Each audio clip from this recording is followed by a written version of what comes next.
Oh, hey, it's me, Jennifer Kai Powell, the host of your favorite podcast, Tiny Little Victories. On today's show, I'm talking to Max Gulde, who's the co-founder and CEO at Constellar, which is based in Germany. Now, let me tell you a little bit about Max before we get into the amazing things that he's been doing in his life. First of all, he has a doctor of philosophy in physics. He has a degree in physics. He was an exchange student in Milano. And also, he did his postdoc where he actually created a device that is the first device in the world that can see the Earth at a atomic level. But I want you to stick around to the very end of this podcast because he is going to talk about how he makes what's invisible visible from the Earth's surface. He talks about food security and water optimization and how we only have 6 more harvests left in the world until we are at a critical food availability situation going on here. He also talks about how prices are going to triple with food because if the Earth dries up and there's no water due to climate change, guess what? You cannot grow crops. We're going to talk about thermal intelligence. And if that's not the sexiest term I've heard in a while, I don't know what is. And also, we're going to talk about how Constellar can actually see potential future damage of what's going on the Earth's surface. Now, imagine, go back to grade school. Oh, I don't know, maybe high school.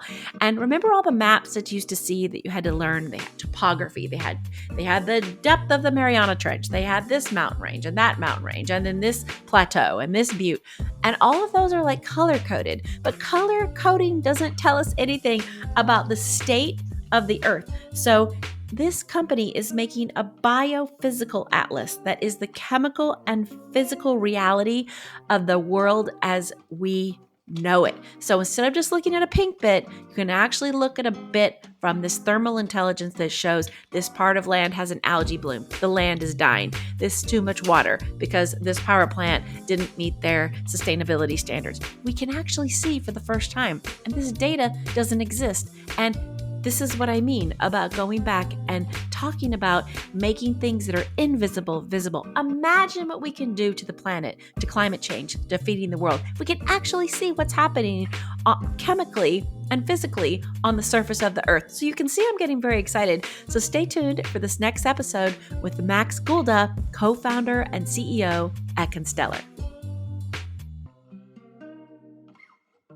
Hello, everybody. In the studio with me today, I have Max Gulde, who is the CEO, correct, and co-founder of Constellar, which I mentioned earlier. So welcome to the podcast, Max. Hi, thanks, Jennifer. It's a pleasure to be here.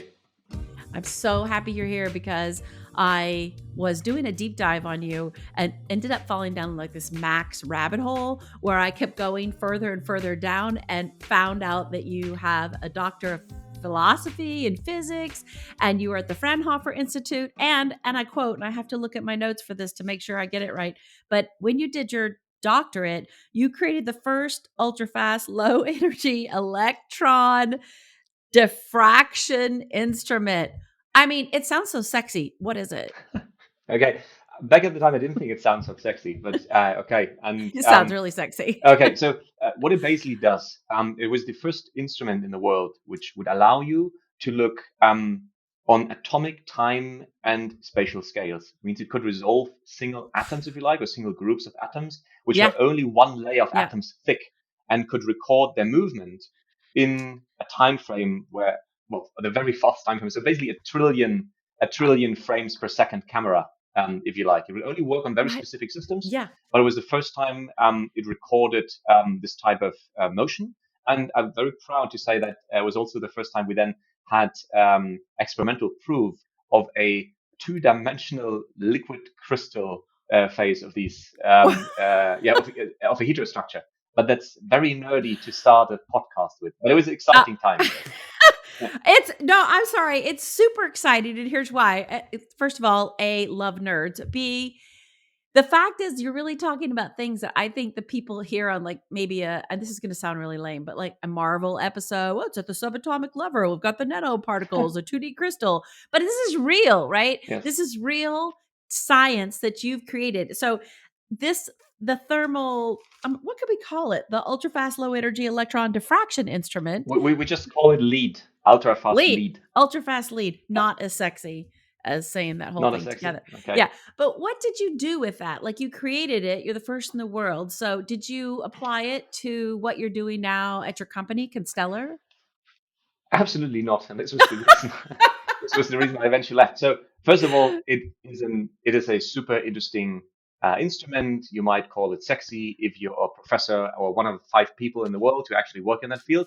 If What? you're anybody of the other 8 billion people, maybe excluding you, Jennifer, you Yes. might not find it that sexy. So Okay. it was a super interesting time, and it Yeah. was a lot of work to do that. But the point was that to date, there is, apart from science, apart from, let's say, finding out more things Yeah. without a real goal of like a certain application, it doesn't really do anything. Right. So, and I'm not sure if in my lifetime it will come to an application of that. And that's the reason I eventually quit that field and did something Okay. else.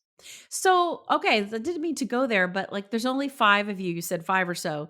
Like, how come there's no application for that? We're not there yet, technology wise. We don't know what to do with it, or It's a very good question. So the when I was doing the PhD, when I built that thing together with my colleagues, we just thought, okay, what's physically possible, and wouldn't it be cool if we could see atoms while they move? But it's an experiment, right? So you do yeah, something simply because it hasn't been done before, and you believe that maybe at the end of the road there's interesting physics, maybe even in the best case new physics, and you discover yeah, something which you can't describe yet because you're lacking the theory. So you try to find out things and right, you try to gain knowledge just for the sake of gaining knowledge. It's not like a commercial project where you think, hey, I want to yeah, solve this problem, so I'm going to yeah. build this thing to solve this problem. No, it's like, hey, let's just see where this brings us. That's the beauty of Yeah. science. Yeah, that is the beauty of science, and I love that you said that because just knowledge for the sake of knowledge, which I do believe we've forgotten in a way. And I have, I feel I met some teenage girls who were really into mycology recently, and they were talking about applications of fungi to one solve biodiversity problems, to solve nutrition problems, and I'm sitting there thinking, wow, there's hope for the world now, right? Here we are having hope. Yes. And then we're talking to you and you're talking about, discovering things for just for the sake of knowledge. And we don't have an application, but we might have one later, which is Yeah, beautiful. definitely. And I So mean thank that's you. the time. That's happening all the time, right? Scientists Yeah. find things out, and eventually they will be applied to some technology. Yeah. When Einstein was working on general relativity, he didn't think Yeah. about GPS satellites. It's No, so he's like, true. It's okay, so true. it's okay. It's the mathematics of how Mars is bending space. Okay, but this eventually will be super critical for our little blue dot on the mobile phone. Obviously, he Yeah. didn't know, but it's super Right. handy to have it. Otherwise, it wouldn't work.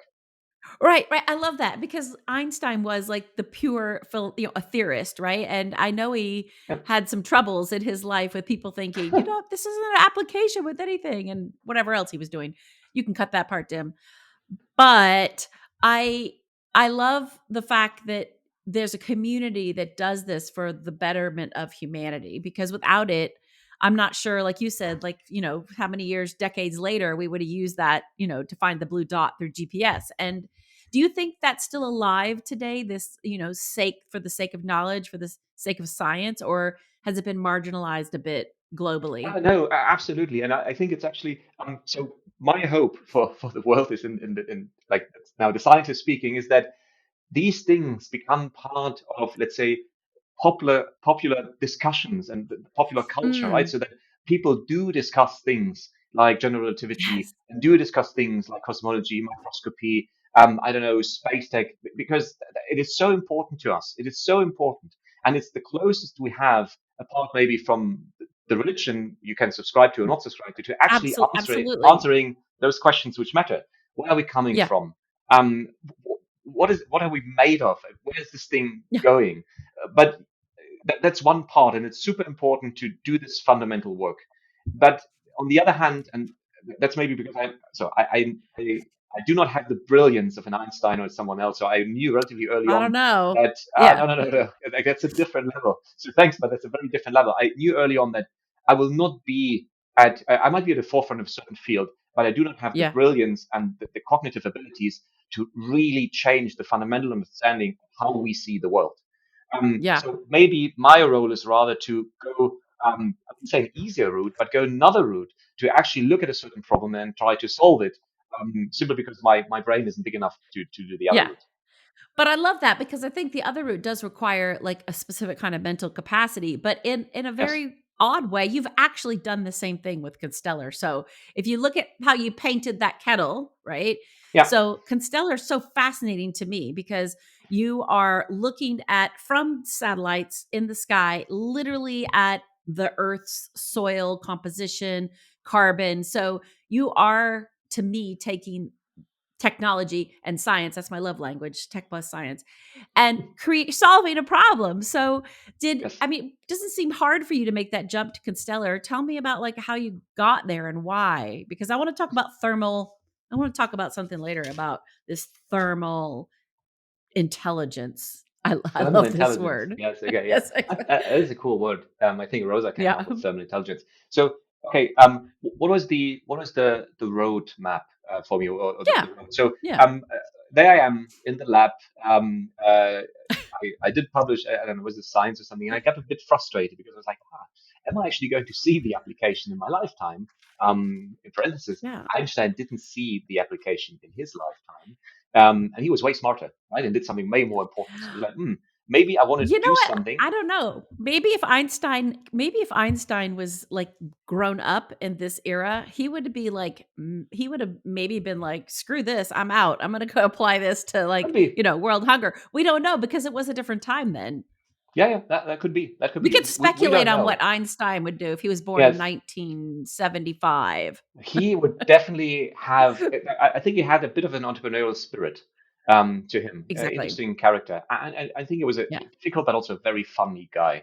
But that's Yeah. another story. So the coming back to the question of why did Back I to choose you. something else? Yeah, who's this Einstein guy, anyways, right? So, It's all about uh, who is this? Back yeah, to Max. exactly. So there I was. I didn't really know where to head. So I thought, okay, if I really want to solve a problem, let's start with the big problems. What are the big problems? And the good news Yeah. is there are plenty, right? There are plenty big problems. So for me, Yes. one of the biggest problems I could find, maybe a bit naive, was like, hey, there's climate change, right? So really need to do Hmm. something. And the good thing is about climate change, it's going to hit us relatively soon. So anything I do will probably need to work on a smaller time scale than my own lifetime. So hey, and I thought, okay, what's going to be the core to climate change? Anything which Yeah. has to do with space, because we need to record it and quantify it somehow, and we can only do this from space on a scalable way. Anything which to do with AI, and it was 2014, so before the AI boom. This Look at AI and you. the other AI booms before, because Yeah. we could have massive amount of data, and there's no way to manual work with this amount of data. And the third one was like, okay, probably robotics, because if we then want to execute these insights we get, we probably also not going to be able to do that manually. So I applied So true. wildly in all fields and got wildly rejected in all fields, except for in space, where I did find a job as a Space, the new frontier. exactly, yes. And I found a job at Fraunhofer, which is super cool because you had all this freedom. Yeah. Yeah. And they didn't really know what to do with me because I didn't have a space background. They still hired me, then discovered that I didn't have a space background, and What? was they were like, okay, let's do a bit of planetary science. I was like, hey, I love that. So I used big cannons to shoot small particles into stone and looked at how meteor craters are actually created in real time, basically using what I learned Oh before my God. in terms of high speed recordings and so on. It was super fun. And I became eventually a mission scientist. So one of the guys who's actually thinking about applications of satellites. And that was fascinating because I had no clue. So everything I did, I learned something. You guys, I mean, Max, this is incredible. This is a perfect example of, again, back to your knowledge for the sake of knowledge, but applying it commercially. Like you're not a space scientist, No, but yet here you are shooting things into rocks to like echo like craters being hit by something. And then you become a mission scientist for a mission. yeah, Like, exactly. It was is super that interesting. amazing to you? Yes. Back then I just had fun. Now in Okay. hindsight, maybe it's not amazing, but the thing is, I knew pretty much when I moved out of physics because as a physicist, you have a very narrow field where you can go really, really deep, but you're completely blind to everything which is left and right to it. However, what you do have is you have your approaches and your analytical mindset. And Yeah. I could apply this to all kinds of things, but obviously I was never be as good as an IT guy in IT or Yeah. software development. Software development, Yeah. always like physicist, you can do a lot of things, but nothing proper is usually what the engineers say, Yeah. and they're kind of right, right? They're jealous. They're jealous. Yeah, Engineers are always physicists. A lot jealous of of physicists are everybody. then generalists in the end, and that's also in Yeah. some times you need those.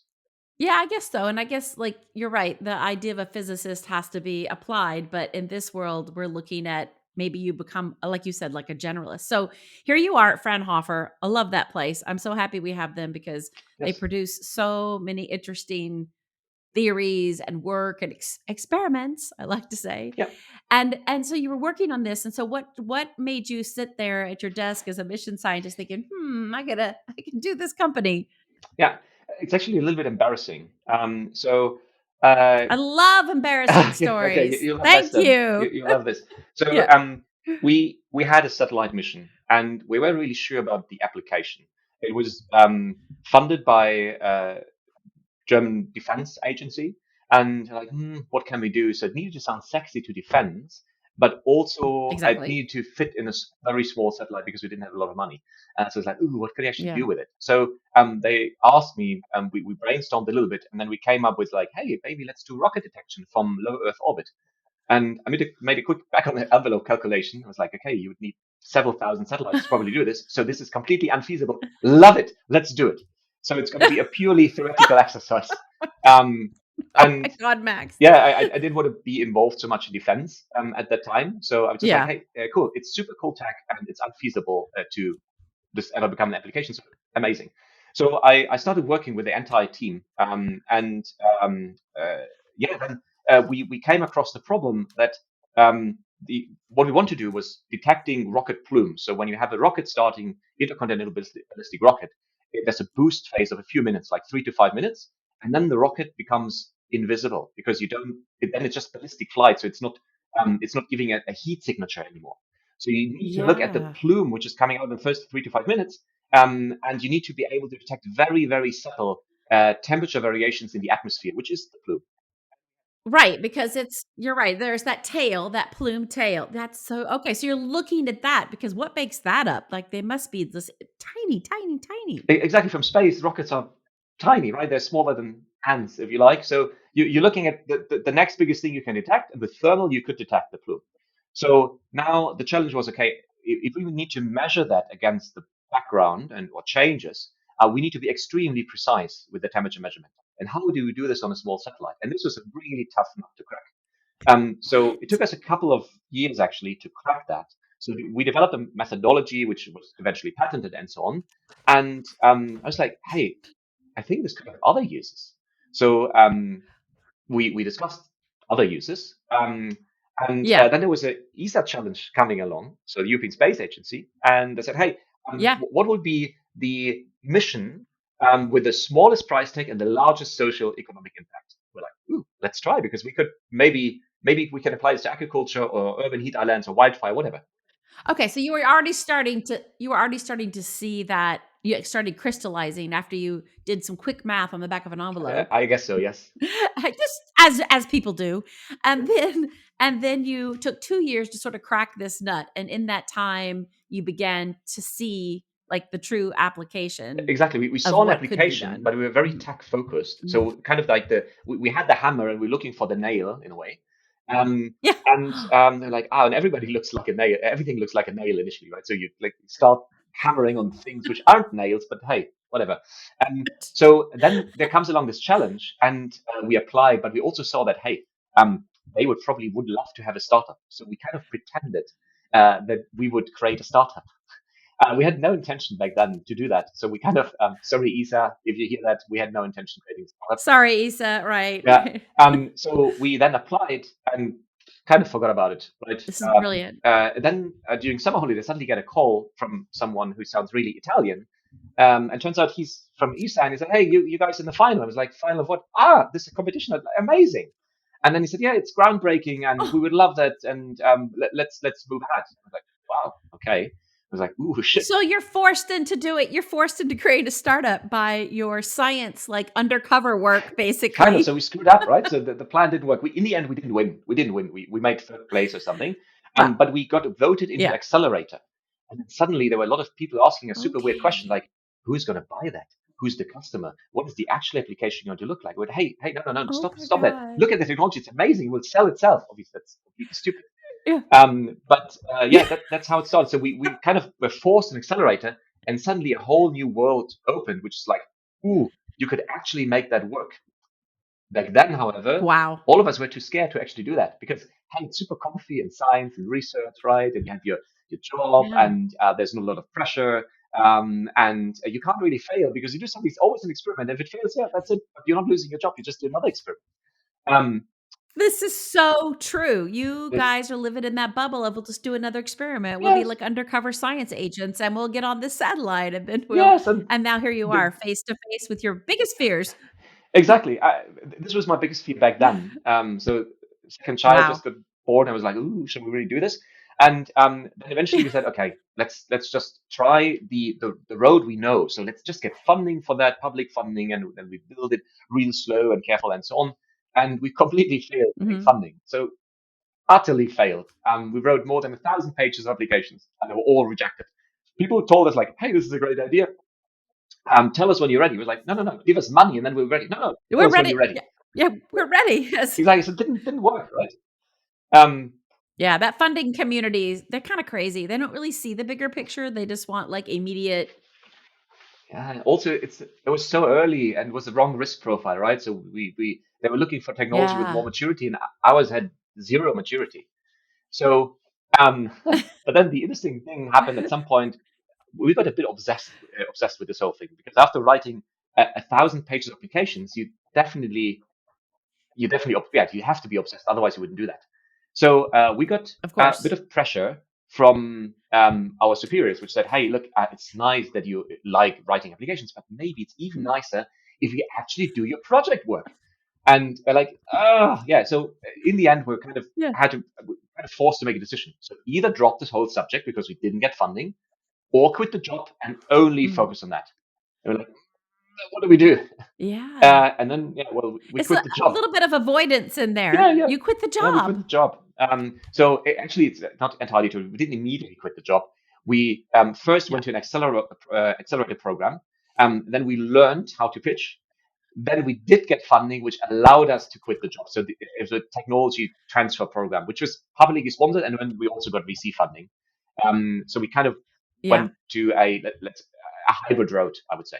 Yeah, yeah, and so you had to learn as the scientist and the physicist and the cosmologist and your big brains, you guys had to learn how to talk to money people, Yes, basically. and we Yeah, thought, hey, maybe we can educate them how amazing technology is, but they always ask the wrong yeah, question. They always ask those questions, which now turn out to be really right. smart and the relevant questions. Yeah, yeah, But back then yeah, they said, hey, yeah, can't we just keep talking about technology and like leave the market and customer and all that crap out?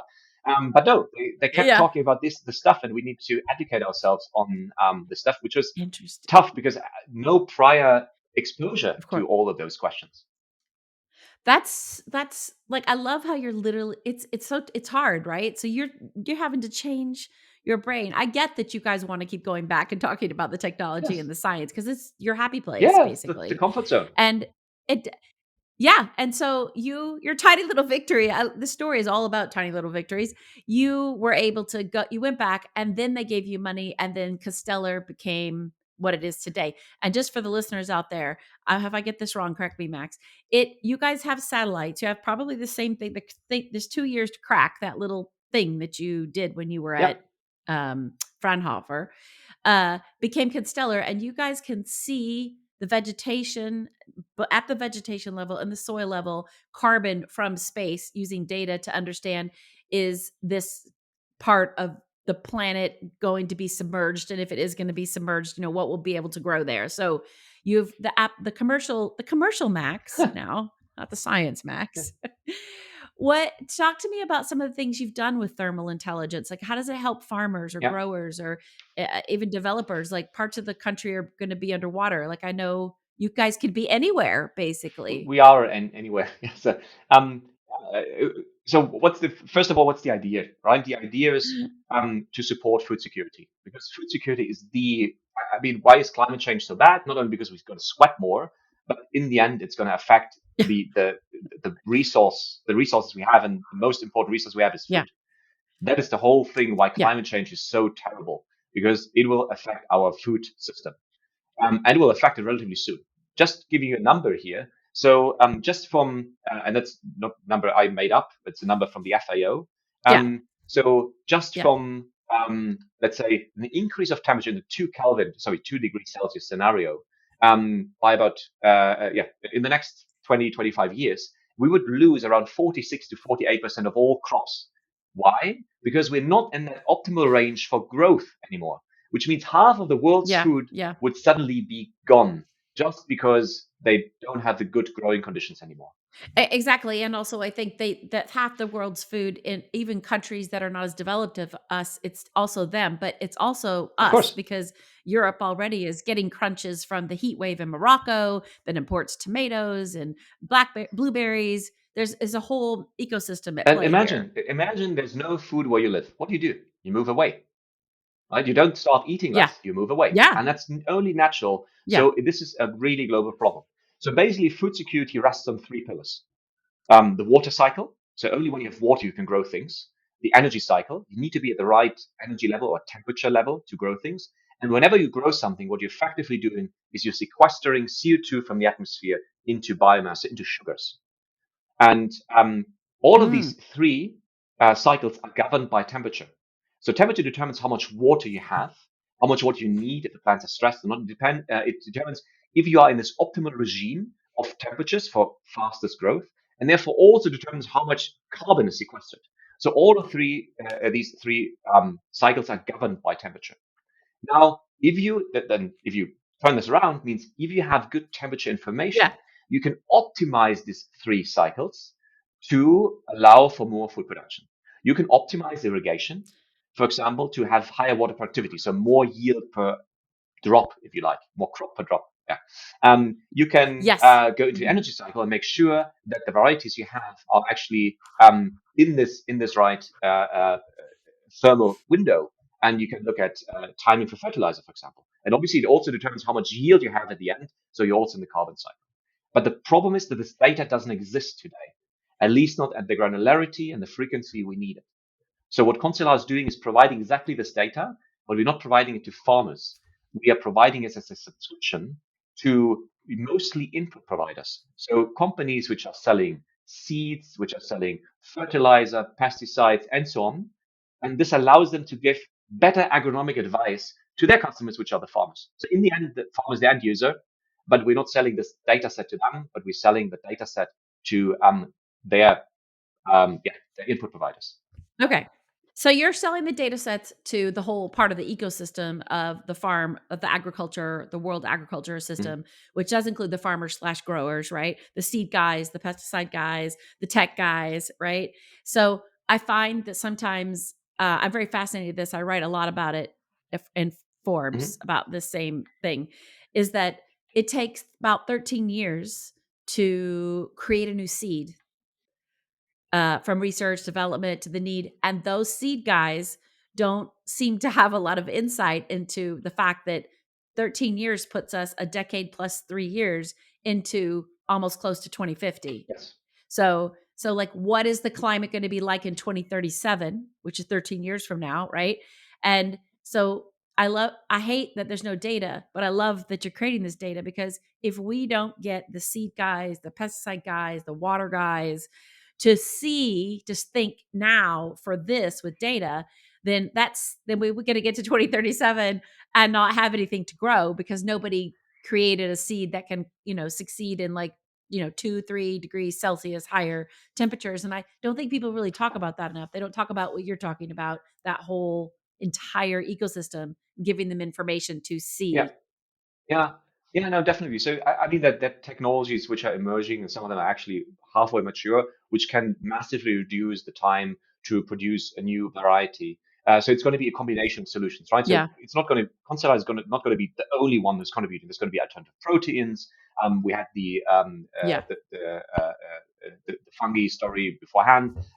Before there's going to be all kinds of solutions which all need to be coupled because the system is a complex one, and everything is Yeah. basically related to everything else. What we see as the vision for Constellar is that we kind of create, let's say, a transparency on the globe in terms of data to drive data-driven I decisions. love So that. we would like to have we call it the biophysical atlas. So a real-time representation, not just What? of the color of the globe, but of the physical and the chemical reality of the globe. So what is the roofing material of this house? Can we improve that? Is there someone leaving polluting water into a stream and then maybe there's algae blooming? What is the amount of water, nitrogen in ABC? What's the soil moisture level here? Is there going to be a drought? So all of these things currently are not really data driven. And suddenly, if you create this with these layers of chemical and physical information, and we obviously started with a physical one as a thermal data company, you Yeah. are in Yeah. the position to massively improve resource application. And that's going to be the key to tackle climate change in the way that we can still eat and drink enough in a couple of years from now. Because the reality is that just from the change in water prices and water availability, very likely between now and 2030, food prices are going to triple to quadruple. Food prices. And I'm not talking about, I don't know, Absolutely. like the high end citrus. I'm talking about rice and wheat and all the basic stuff. The basic stuff that you need, Yeah. those And basic that's six crops. harvests left. Six harvests. And it's not enough. I know. When you think like that, Max, you're saying, let's put it into reality and so people can really Yeah. understand. 6 harvests, like It's nothing. that's a flash. It's It's nothing. nothing. It'll be over soon. And so you talk about these things that I would love to see the world listen and talk about is this biophysical atlas of the world from a chemical and physical point of view. I mean, think of all the people like, yeah, the topography's here, it's low here. Here's the Mariana Trench, it's really deep. But that's just one piece of the puzzle, like you said, this chemical analysis of what's actually happening. So, what has been the response from some of these seed companies? Have they been like, whoa? Or are you banging your head like, pay attention, it's only 6 more Um, harvests? so in agriculture, you don't need to convince anybody that times are going to be tough, right? They all know that. They feel that. Okay.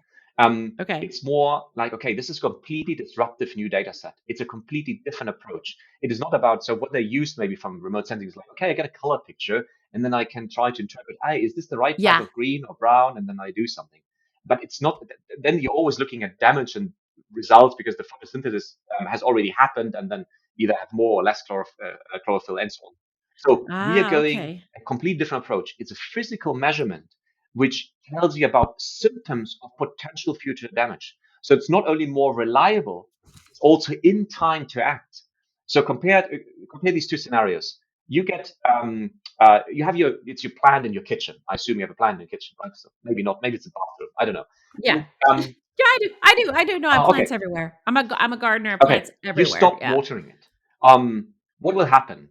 Well, what will happen? Firstly, you don't really see anything. At some point, the leaves will droop, and then at some later point, it will start to wilt. You see a Yeah. change of color. By then, damage has happened. In the moment you stop watering it and it can't, let's say, cool itself by Yeah. evaporating water, what will happen in thermal regime? It will increase the temperature. The plant gets a fever. You can immediately see that days to weeks before any wilting happens. So suddenly you have a data point which allows you to immediately act, right? Compared to just waiting for damage and then acting. Yes. And Yes. that's the beauty. So suddenly all of these processes will become transparent and that Yeah. is just an exciting thought. And obviously, this goes beyond agriculture, right? You can look at leaks in oil Yeah. pipelines. You can look at okay, what is the road conditions? Is it frozen? Is it not frozen? You can look at algae blooms. You can look at someone maybe there's an anomaly into a power plant, and you can see this from the heat signature. You can look at okay, what's the output of refineries? You can look at okay, let's say uh, cases of compliance. Are those people actually using the right amount of water or are they wasting water? And all of these Yeah. things suddenly become transparent. So people You become wait. Yeah. accountable for what they're doing. And this accountability is something we need. Exactly, because people can say we're conserving water, but that information can prove that they're not saving water. And that's right. No Exactly. one's accountable. Maybe because they know that they don't have to be because nobody can really see what's happening.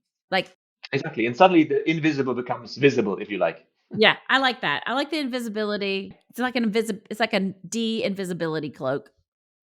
Oh, yeah, in a way. Yeah. Decloaking. Well, I could talk literally, we could keep going on this all day, but I want to thank you so much for sharing this story with us. It is so inspiring. And the one other thing I just want to say, you also teach kids like karate and martial arts. Is that right? So you're a martial arts expert. um, I'm pretty sure you might be the new Iron Man now. I'm pretty positive. nah, Teaches yeah. martial arts, is solving the world's biggest problems. I don't know. You're up in the sky with the satellite. You might be, Max. Face it.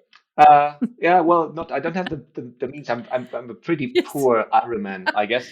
Yeah, Okay. but I did teach kids for Yeah. about 20 years in self-defense and also in gymnastics. Yeah, I love that because teaching confidence could help them when they go out in the world to stand up to investors or be confident in your decision to have an ultra fast like diffraction thing. So I love that. I love how, well, it's true. The whole person comes together when you begin to look at their past. You see all their pieces. And I'm just grateful that you are trying to tackle some of these problems with science and technology. So thank you so much for being on the show. Thank you so much for having me, and all the best, Jennifer.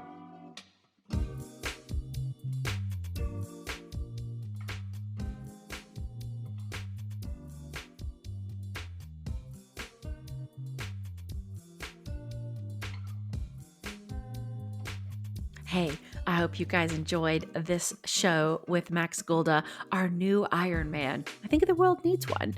And I also want to let you know, saving some of the best bits for last, is that you can follow Tiny Little Victories on our social channels, which are Instagram, LinkedIn, and Twitter. I'm still going to call it Twitter. And I'd like to thank our producer, Dimitri Vogel with Klets Media, and our publicist and guest wrangler, Mindy Hull, from Mercury Global Partners. Now, here's something I'm going to say. If you know someone that you think would be an interesting guest and could put up with me on a show, I think you can send us that person, and we're going to put how you do that in the show notes. So be sure to go back and read the show notes. And the last thing I want to say is, there are things we can all do to make an impact in the world. And I think Max has shown us one thing. Hey, even if you don't know how to do it, you can go do it. You can go be a mission scientist, or you can just take on challenges that you don't think that you can do. Because I think what he proved is he had a mission and he just wanted to make an impact in the world in some way because he was a scientist, and he ended up doing that. So for me, that's a lesson learned. Okay, we'll see you in 2 weeks on the next episode of Tiny Little Victories.